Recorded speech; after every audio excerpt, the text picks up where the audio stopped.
Hi and welcome. My name is Ryan O'Connell and I'll be your instructor in this training video session, RDP to a Linux virtual machine.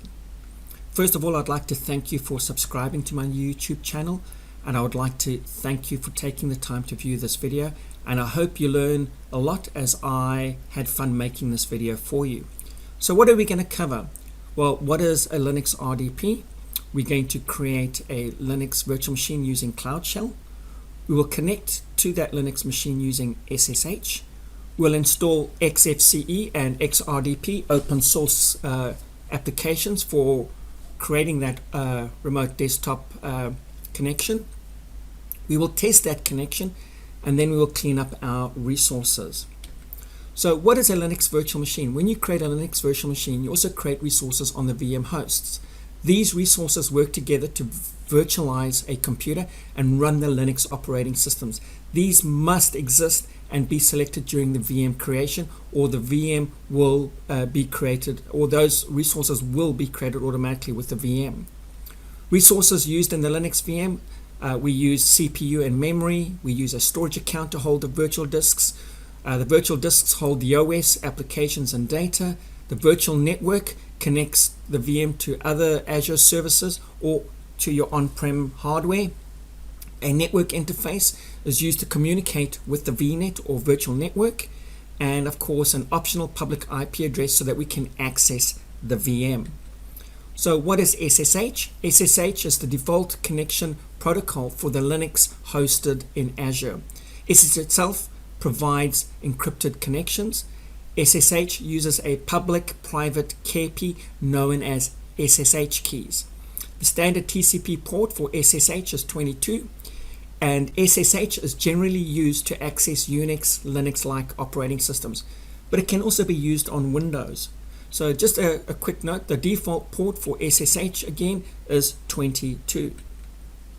So what is Cloud Shell? Cloud Shell is an interactive authenticated browser accessible shell for managing Azure resources, and it's cross-platform. It provides us the flexibility to choose what type of shell experience that best suits the way we work. We can either use Bash or PowerShell.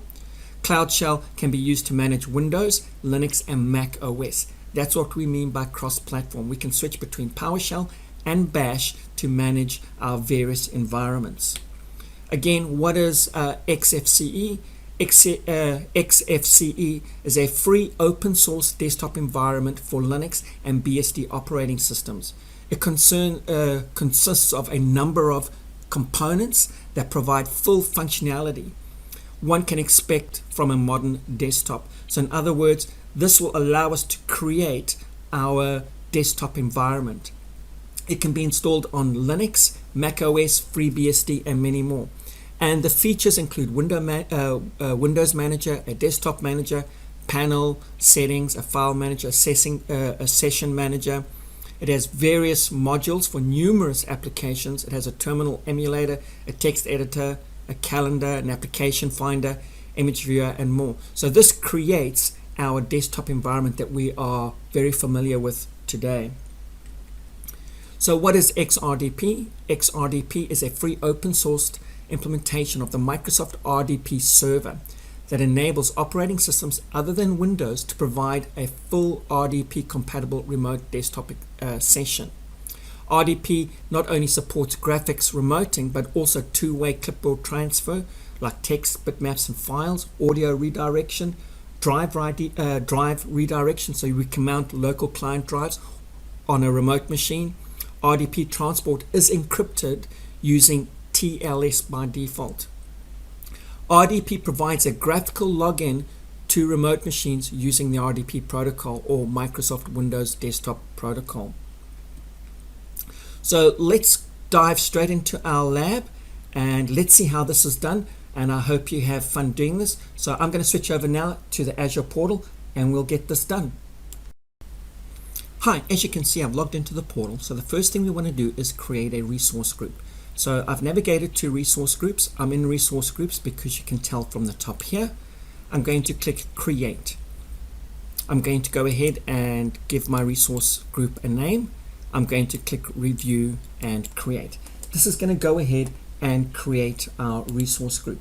and we're going to put our Linux VM in that resource group. Once our resource group has been created, we can tell by selecting the notifications. I'm going to dismiss that because it's created successfully. We've got a nice green check mark there. I'm going to open up Cloud Shell, and I'm going to navigate to Bash. I'm just going to scroll up to give us some more real estate. I'm going to go ahead and then paste these commands in. These commands allow us to create our virtual machine, place the virtual machine in the Linux RDP resource group. We've named our Linux machine Linux RDP. We're using the Ubuntu version. Our username is azuser, and of course we've asked it to generate some SSH keys. So I'm going to go ahead and press enter. This is going to go ahead and deploy our virtual machine. It shouldn't take long. This will take a couple of seconds or a few minutes depending on your environment. So we'll just hang 5 while this quickly deploys. As you can see, our Linux operating system has deployed. What you want to do is you want to copy your public IP address because you'll need that in order to connect to your Linux VM.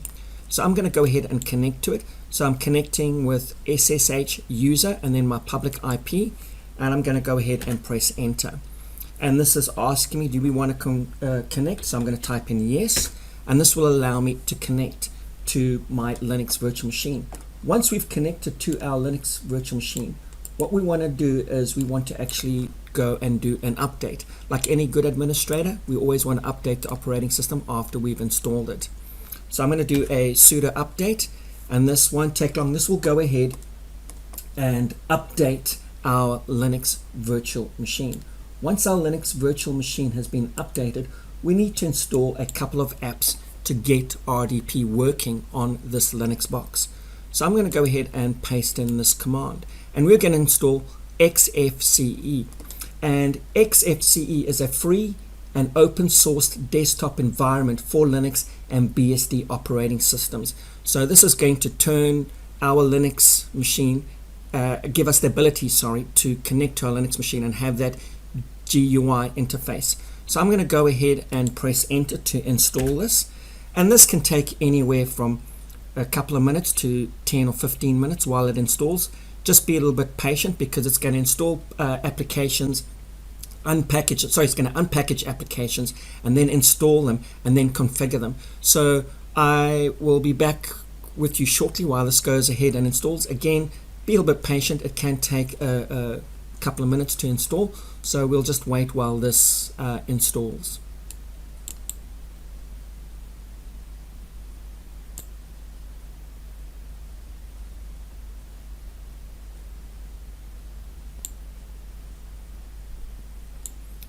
And as you can see, it's gone ahead and installed and unpackaged those programs and of course configured those libraries for us.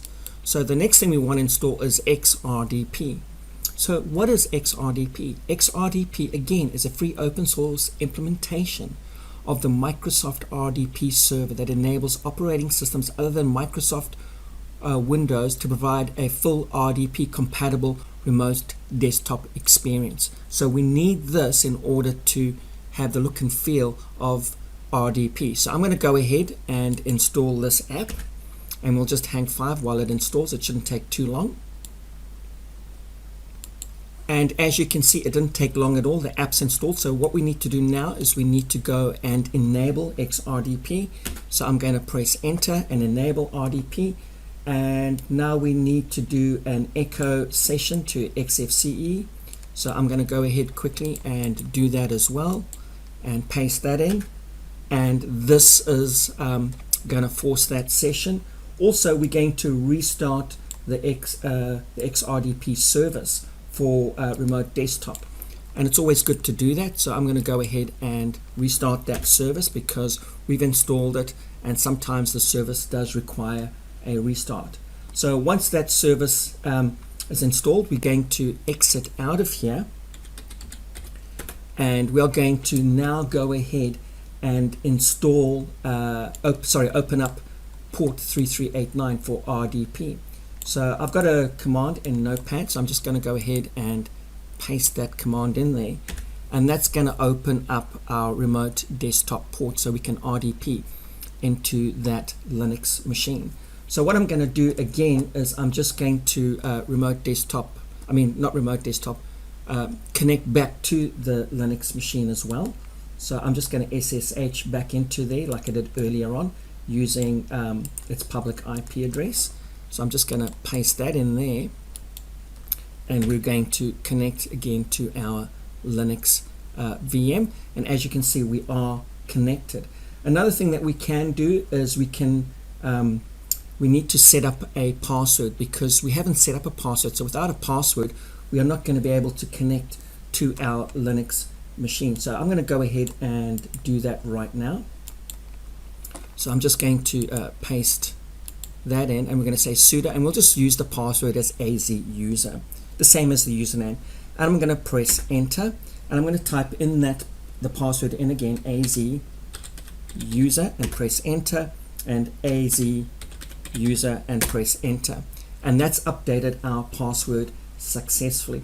Also what we can do is we can do an MBT stat to see if remote desktop is working. So I'll go ahead and grep that out and just paste that command in that I have, and as you can see this tells us that RDP is open and it is listening.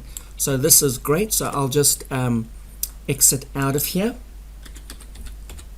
and now we will navigate to our Linux virtual machine by going to virtual machines, clicking on the Linux virtual machine itself, and as you can see that's our public IP address that we've been using. So I'm going to download the RDP client, and once that RDP client has downloaded I'm going to connect to it. As you can see I've downloaded the RDP client. I'm going to now connect to it.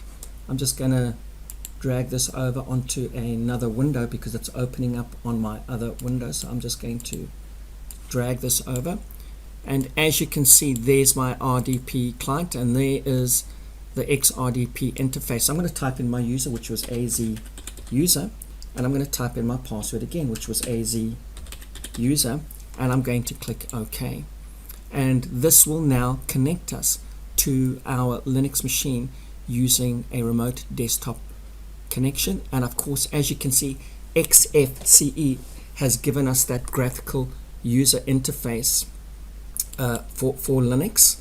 So again, you can see we've got our little toolbars here.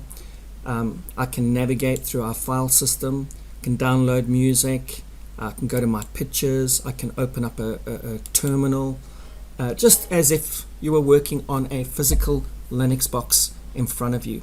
So that's how you set up and connect to a Linux virtual machine using RDP.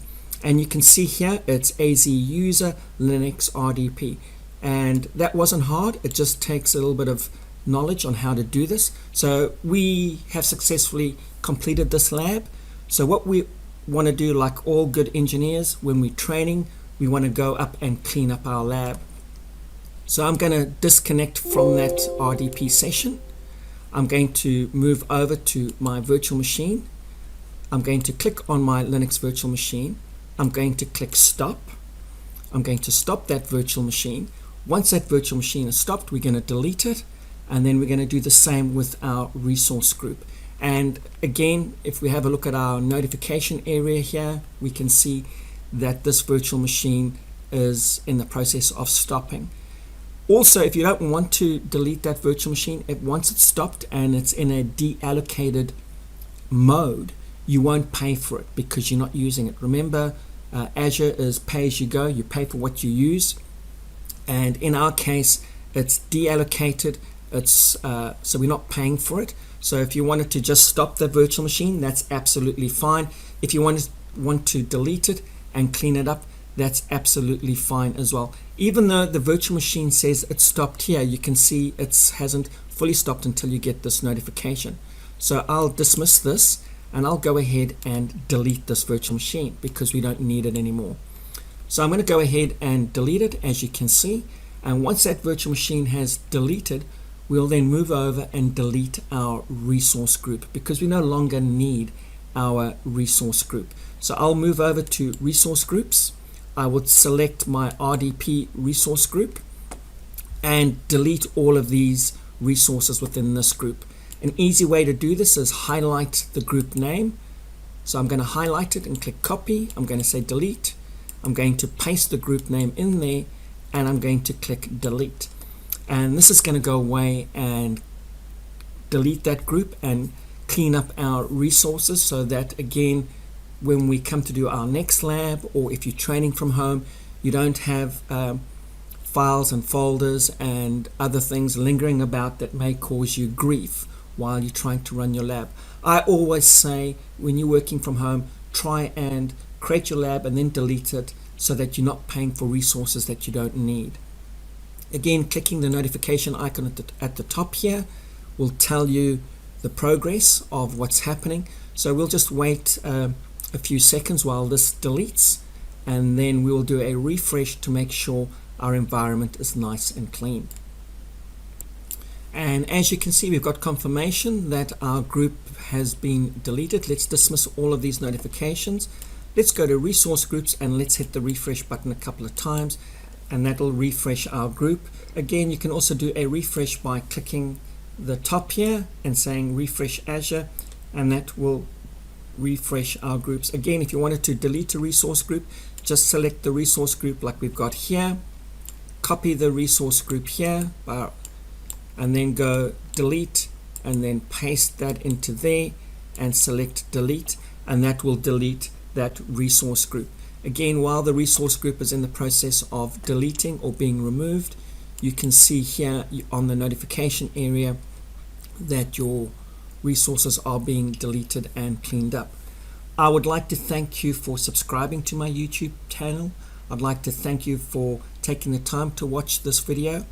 I hope you've learned how to connect to a Linux virtual machine using an RDP session, and I look forward to seeing you in the next video.